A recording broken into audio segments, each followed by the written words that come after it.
सूचना केवल हमारे विचार हैं, वित्तीय सलाह नहीं। निर्णय लेने से पहले खुद शोध करें। किसी भी लाभ या हानि के लिए हम उत्तरदायी नहीं हैं। आज हम देख रहे हैं हबटाउन लिमिटेड के 2025-26 Q1 की स्टैंडअलोन फाइनेंशियल परफॉर्मेंस। पिछले क्वार्टर के मुकाबले सेल्स अप्रॉक्स 2.5 गुना ज्यादा हुई है, जो एक जबरदस्त ग्रोथ है। मगर कंपनी ने पिछले साल के मुकाबले 20% का सेल्स इंक्रीज रिपोर्ट किया। एक्सपेंसेस लगभग 3 गुना क्वार्टर ऑन क्वार्टर इंक्रीज हो गए हैं, जो साल भर के 9% के राइज के साथ अलाइन करता है।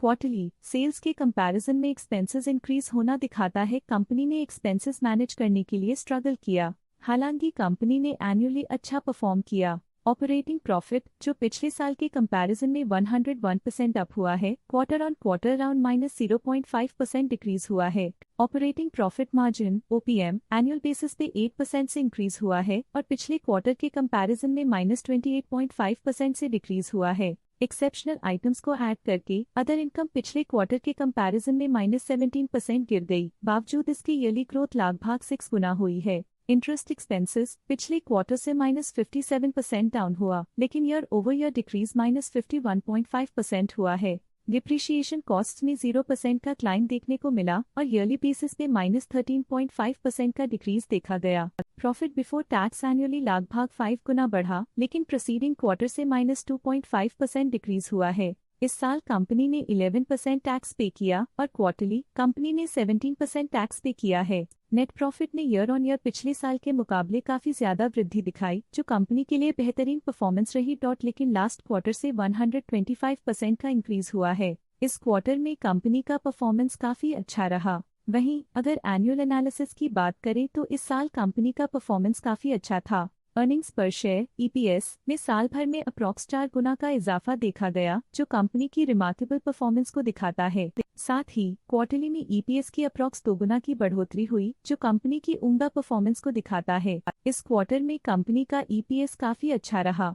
हबटाउन लिमिटेड के फाइनेंशियल स्नैपशॉट को रिव्यू करते हुए कुछ मुख्य ट्रेंड्स सामने आए हैं, जो कंपनी की परफॉर्मेंस पे रोशनी डालते हैं। जून 2022 से जून 2025 तक हबटाउन लिमिटेड की फाइनेंशियल जर्नी में सबसे पहले बात करते हैं सेल्स की। इस साल सेल्स में 7% की वृद्धि हुई है और पिछले 4 सालों में 36% की वृद्धि हुई है, जो एक निरंतर अपवर्ड ट्रेंड को दर्शाता है। 2 साल पहले के टेम्पररी डिप के बाद सेल्स में वृद्धि ने फिर से रफ्तार पकड़ी है, जो बाजार की साइक्लिकल नेचर को उभारती है। अब बात करते हैं एक्सपेंसेस की। इस साल एक्सपेंसेस में 2% की बढ़ोतरी हुई है, लेकिन पिछले 4 सालों में एक्सपेंसेस में -28% की गिरावट भी हुई है। इस साल सेल्स में एक्सपेंसेस के मुकाबले ज्यादा वृद्धि हुई है, जो अच्छी प्रॉफिटेबिलिटी को दर्शाता है। ऑपरेटिंग प्रॉफिट का सफर स्टेडली ऊपर चढ़ रहा है। इस साल 44% की बढ़ोतरी के साथ और पिछले 4 सालों में लगभग 1.5 गुना का नोटिसेबल राइज हुआ है। पिछले 3 साल से ऑपरेटिंग प्रॉफिट लगातार बढ़ रहा है, जो कॉस्ट मैनेजमेंट और ऑपरेशनल कुशलता को दर्शाता है।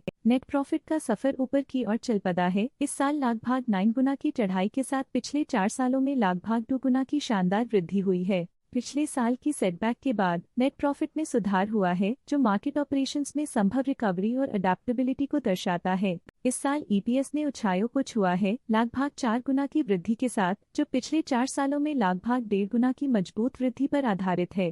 पिछले साल की गिरावट के बाद इस साल EPS में वापसी हुई है, जो एक सफल फाइनेंशियल टर्नअराउंड को दर्शाता है। चलिए अब बात करते हैं शेयर होल्डिंग पैटर्न की। हबटाउन की शेयर होल्डिंग रिपोर्ट्स कुछ इस प्रकार की हैं, जो अननोन 2025 के तक चलता है। ये रिपोर्ट कंपनी के शेयर्स की डिटेल्ड जानकारी देता है, जिसमें promoters, promoter groups, foreign investors, public investors और सरकारी एंटिटीज शामिल हैं।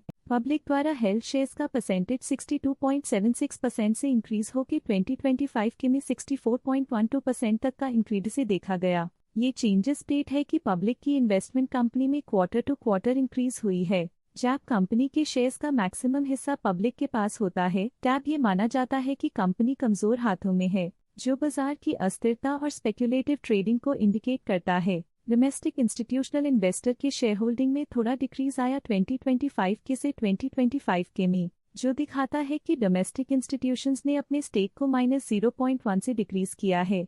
फॉरेन इंस्टीट्यूशनल इन्वेस्टर्स के शेयर होल्डिंग में थोड़ा डिक्रीज आया 2025 के से 2025 के में, जो दिखाता है कि फॉरेन इंस्टीट्यूशंस ने अपने स्टेक को क्वार्टर टू क्वार्टर -1.26 से डिक्रीज किया है। जिसे पता चलता है कि उन्होंने अपनी इन्वेस्टमेंट्स को पुल बैक किया है। ये था कंपनी का करंट शेयर होल्डिंग पैटर्न। आइए देखते हैं इस क्वार्टर के प्रमोटर डील्स ने बाजार को किस तरह प्रभावित किया है। 19 मई 2025 को फाल्गुनी व्योमेश शाह ने 15.8 लाख शेयर्स अपने पोर्टफोलियो में शामिल किए 220 रुपीस पर यूनिट के हिसाब से, जिसका टोटल था 34.8 करोड़। 19 मई 2025 को खिलेन व्योमेश शाह ने 15.8 लाख शेयर्स खरीद लिए 220 रुपीस पर यूनिट के हिसाब से, जिसका टोटल था 34.8 करोड़। 19 मई 2025 को कुंजल हेमंत शाह ने 9.5 लाख शेयर्स इन्वेस्ट किया 220 रुपीस पर यूनिट के हिसाब से, जिसका टोटल था 21 करोड़। 19 मई 2025 को प्रशांत व्योमेश शाह ने 21.3 लाख शेयर्स अपने पोर्टफोलियो में शामिल किए 220 रुपीस पर यूनिट के हिसाब से, जिसका टोटल था 46.9 करोड़। इस क्वार्टर के प्रमोटर डील्स के विश्लेषण को समाप्त करते हुए हम उम्मीद करते हैं कि आपको ये जानकारियां नई इंसाइट्स प्रदान करती होंगी। चलिए झांकते हैं इस क्वार्टर की DII डील्स पर जो विशेष रूप से सुर्खियों में रही। 27 जून 2025 को ग्रेविटॉन रिसर्च कैपिटल LLP ने 7.3 लाख शेयर्स अपने पोर्टफोलियो में शामिल किए 256.72 रुपीस पर यूनिट के हिसाब से, जिसका टोटल था 18.7 करोड़। 27 जून 2025 को ग्रेविटॉन रिसर्च कैपिटल LLP ने 7.3 लाख शेयर्स बेचे 256.87 रुपीस पर यूनिट के हिसाब से, जिसका टोटल था 18.7 करोड़। उम्मीद करते हैं कि इस क्वार्टर के DII डील्स का ये विश्लेषण आपको पसंद आया होगा और उपयोगी लगा होगा। आज के लिए फाइनेंशियल सेक्टर में इतना ही। देखने के लिए धन्यवाद। स्टॉक लेटेस्ट न्यूज अपडेट के लिए चैनल को सब्सक्राइब करें और वीडियो को लाइक एंड शेयर करें।